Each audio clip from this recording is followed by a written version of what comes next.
আমরা এখন কয়েকটা ঝর্ণা দেখা শেষ করে মাটির পুলই বলি, এবং ওইটা অনেকটা গিরিখাতের মতো, ওই দিকেই আমরা এখন যাচ্ছি। তো সবচেয়ে মজার যে ব্যাপারটা হচ্ছে এটা যে আজকেও সৌভাগ্যবশত আমাদের সঞ্জিত স্যারকে পেয়েছি আমরা। উনি মূলত একটা টিম নিয়েই যাচ্ছিলেন, এবং এই টিমটা হচ্ছে জুরিরই। আরও যেটা মজার ব্যাপার হচ্ছে এই টিমে অনেককেই আমরা চিনি, যেহেতু পার্শ্ববর্তী উপজেলা।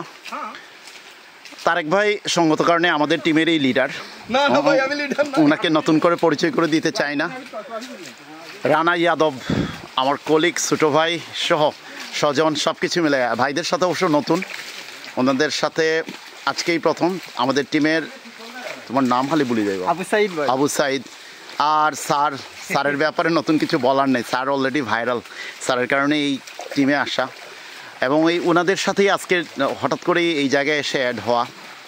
এই দুইজন আর হচ্ছে উনি হচ্ছে সহমত ভাই, শ্রদ্ধাভাজন বড় ভাই মাসুদ ভাই। আর এইমাত্র একটি বল ধরা হয়েছে আমাদের, ওনাদের সাথে আজকে হঠাৎ করে এই জায়গায় এসে পরিচিত, দাদার সাথেও। আর উনি হচ্ছেন আমাদের কোনো ট্যুরে গেলে 2-3টা যদি বল না ধরে কামালের জন্য এটা একটা অপূর্ণতা থেকে যায়।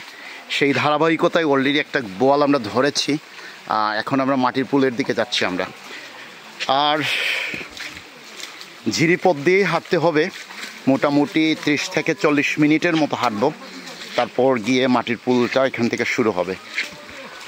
আপাতত এইটুকুই আপডেট, ধন্যবাদ।